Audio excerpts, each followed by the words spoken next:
larger than life. काले चने पकाने से पहले 7-8 घंटे के लिए भिगो दें।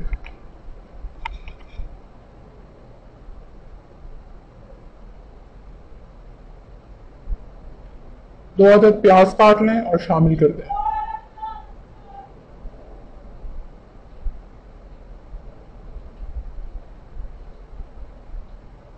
1 पोथी लहसुन,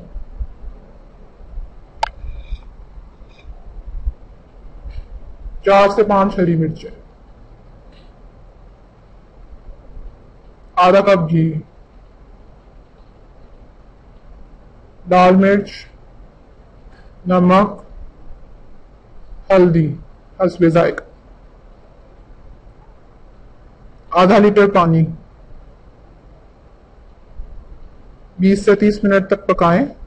जब चने गल जाएं तो भून लें और हस्बे ज़रूरत शोरबा बनाने के लिए पानी डाल दें। उबले हुए चावलों के साथ मजे से खाएं।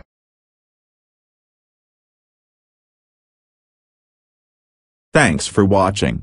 Don't forget to subscribe the channel.